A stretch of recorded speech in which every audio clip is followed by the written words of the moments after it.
ప్రభునందు ప్రియులైన మీకందరికీ యేసుక్రీస్తు ప్రభువారి నామములో శుభవందనాలు తెలియజేస్తూ ఉన్నాం.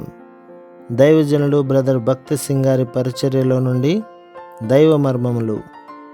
జనవరి 30 గొర్రెపిల్ల వివాహోత్సవ సమయం వచ్చినది. ఆయన భార్య తన్ను తాను సిద్ధపరచుకొని ఉన్నది గనక మనం సంతోషపడి ఉత్సహించి ఆయనను మహిమపరచదమని చెప్పగా వింటిని. ప్రకటన గ్రంథం 19వ అధ్యాయం 7వ వచనం. ప్రకటన గ్రంథం 21వ అధ్యాయంలో సంఘము తన భర్త కొరకు అలంకరింపబడిన పెండ్లి కుమార్తెతో పోల్చబడినది.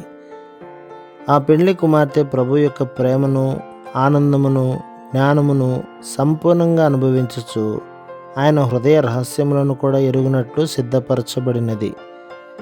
మనము పరలోకమునకు వెళ్ళినప్పుడు ఏ బలవంతం లేకుండా ప్రతి విషయమును ప్రభువు మనతో పంచుకొనును. కావున నిత్యత్వమునకు ఆయనకు లోబడి ఉండుటకు మనం సంతోషంతో అంగీకరించదము. నీవు ప్రభువునకు చెందిన వ్యక్తిగా ఉండవలనని ప్రభు ఎందుకు కోరుచున్నాడో ఇప్పుడు నీవు గ్రహించగలిగితివా? ఆయన నిన్ను పిలిచి ప్రేమించి క్రమశిక్షణలోనికి తెచ్చుటలో ఆయన ఉద్దేశమును గ్రహించితివా?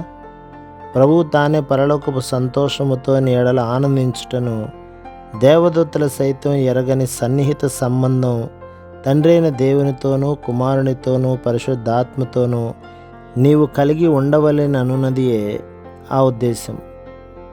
అతి మధురమైన ప్రేమను నిరంతరము నీవు అనుభవించవలనని, పరలోక సంబంధమైన నిత్యమైన ప్రేమను అనుభవించుట ద్వారా కలుగు ఆనందమును నీవు ఎరగవలననున్నదియే ఆయన ఉద్దేశం.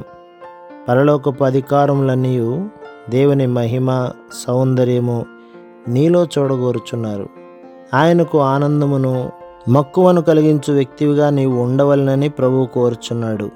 అట్టి ఆనందములోనికి నిన్ను తెచ్చునట్లు ప్రభువును అనుమతించవా? ప్రభు మిమ్మును, మీ కుటుంబములను, మీ సంఘములను దీవించి ఆశీర్వదించునుగాక. ఆమేన్.